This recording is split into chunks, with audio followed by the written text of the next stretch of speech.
Welcome back. Across New York City, one charter school network is standing out for its commitment to academic excellence, innovation, and student success. 5 of its high schools were recently ranked among the top 25 in the state. Its graduation and attendance rates consistently surpass city and state averages, and its students are earning college credits, workforce credentials, and even recognition for civic engagement before they finish high school. Joining us now is the CEO of United Charter High Schools, Dr. Curtis Palmore. Doctor, thank you so much for having us today. Thank you so much. It's really good to be here. So, we just mentioned that in the intro, all of the great things that your students are doing all throughout all the schools, which I think is so amazing and so exceptional when you see these young adults are able to leave out of high school with so much more than a high school diploma. They're ready for the workforce. So let's talk a little bit about the fact that it's enrollment season. It is. So what would you say to a family that's still deciding on a high school? Well, I think the high school admission process is very similar to what we probably had in our experiences in applying to colleges. It's very competitive. There's so many different options. We offer 7 amazing high school options, small school environments with anywhere from 200 to 400 students with a rigorous college-focused career readiness approach. And what that means is that our students, have an opportunity to have rigorous academics across their core subject areas. They also have an opportunity to engage in civic engagement and projects throughout their experiences. And then we also take a very targeted approach on ensuring that our students are ready for their next stage in life. So what that means is that we have a college and career focus, ensuring that our students across our schools, that's right now about 80% of our students are taking advanced courses and or college credit courses to prepare them for the next stage. And we're doing a great job. Right now, about 95% of our students are graduating within 4 years. The other small percentage that are not graduating that time typically have a summer experience that allows them to be ready for the next stage in life. That's so amazing because, again, they're leaving high school already ready to tackle college or already to tackle the work field. And I think that's half the battle, in a sense, when you leave high school, is that learning curve from going just from high school and, you're in this environment where you're watched, of course, you're supposed to be, but, like, you're watched and you're managed, and then you go to college and it's like... Yeah. Sink or swim, Right. So I think that's so important. And we touched a little bit on this with all the different programs, but tell us what exactly sets United Charter High Schools apart from other schools in the Bronx, Brooklyn, and Queens. Yeah, I think one of the big pieces around our work is around our civic engagement approach. Our students, we believe, and obviously, as we stated before, preparing them for the next stage in life, but we also want them to be change makers, where they're empowered to change things within either their school environment or the local environment where the schools are at. And what that actually looks like in real time is that throughout the course of their high school experience, they take various courses that help them to really get a good understanding of their local school environment through history, through economics, through some STEAM-related classes. And then in their senior year, there's somewhat of like a capstone project where the students basically present and try to address a problem by thinking about a strategic way to change that. And through that process, students earn a seal on their graduation certificate that essentially is a way to show that they basically have reached this status of figuring out a really challenging problem through this process.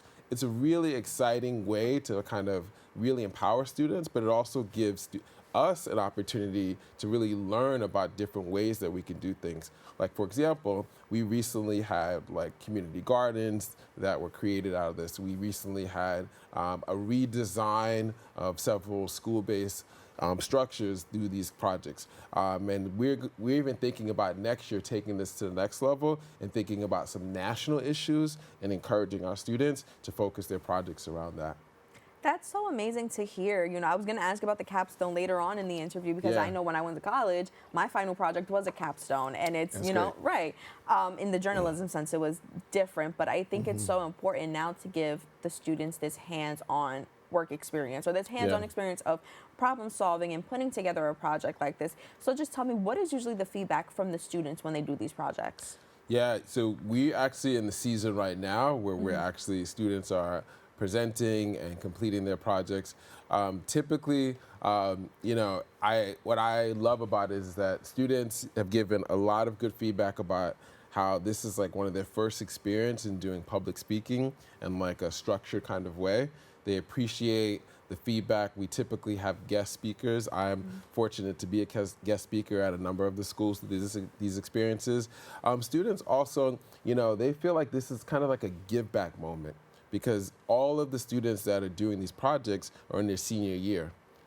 So they're not thinking about like this project being something that's going to impact their school experience. They're thinking about how this will ultimately support the underclassmen that are in 9th, 10th, and 11th grade throughout their high school experience. And they love the fact that they're kind of giving back to their school communities in that respect. That's amazing. And now there's something that when I was reading and I was going over and I was doing some research for this, is I noticed is that there's a particular cell phone ban that your school did prior to New York State or New York City. Tell us a little bit about that. What drove that? Yeah, well, several of our schools had a cell phone ban for many years. And what I noticed, I've been in the organization for almost going on 2 years, and one of our schools in particular did not have a cell phone ban. They allowed students to use their cell phones. And one of the visits that I did in the recent weeks, and a couple of years ago when I first started, I realized in the student lounge area in between classes that there were just a number of students and that were in the lounge and their faces were glued on their cell phones. And then when I walked into classrooms in that same school, I also noticed that teachers were spending multiple times in the classrooms, they were just reminding students to put their cell phones away. And for me, I was just very concerned about the lack of engagement in the classroom, the kind of the issues that took away from student learning. And then, I also just thought about like my high school experience. And like cell phones weren't even a thing in my high school experience.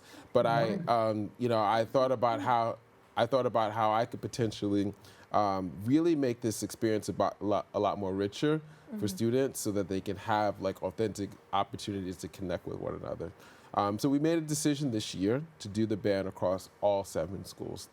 The feedback has been extremely positive.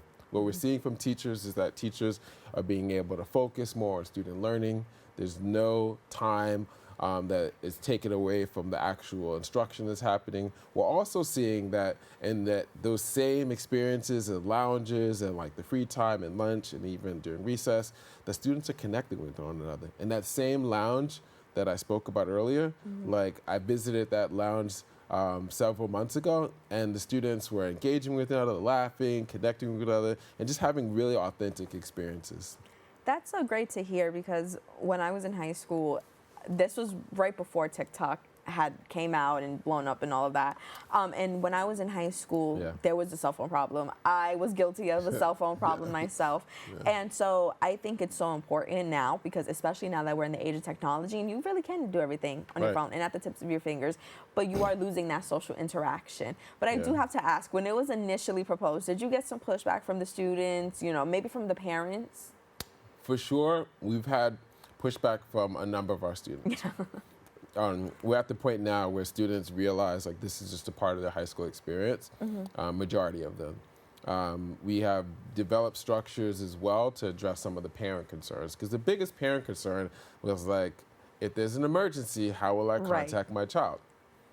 So we developed structures across all of our schools where in the event of an emergency, we can literally get the phones back to students within minutes.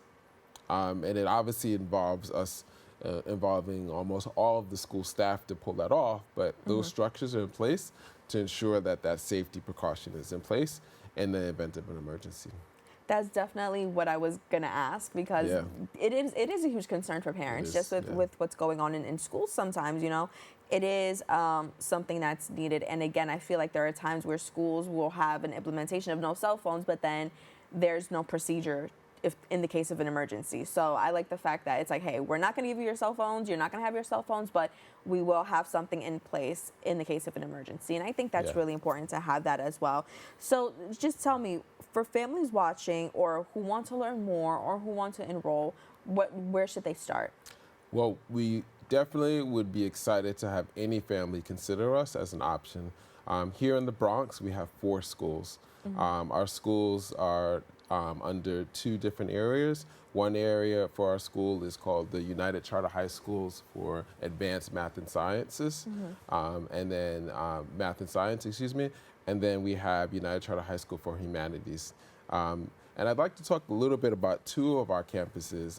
Any parent can go to unitedcharterhighschool.org and click on apply, and it will take you through a process to formally apply for one of the few opportunities that we have right now.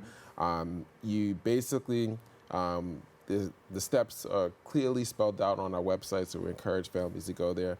But I'd like to talk just about 2 particular areas. 2 of our schools, one of our schools in the Wakefield part of the Bronx, United Charter High School for Humanities, and another of our school that's in the Morrisania part of the Bronx, United Charter High School for Humanities too. Those are excellent schools that provide the similar experience that you would have in United Charter High School for Advanced Math and Science with a rigorous education, but they also offer amazing arts experiences as well. And we just encourage families to go to unitedcharterhighschool.org to formally apply. Awesome. Thank you so much for sitting down with us this morning. Thank you so much. Thank you. For more information, you can visit the website at unitedcharter.org. Don't go anywhere. We'll be back with more Open right after this.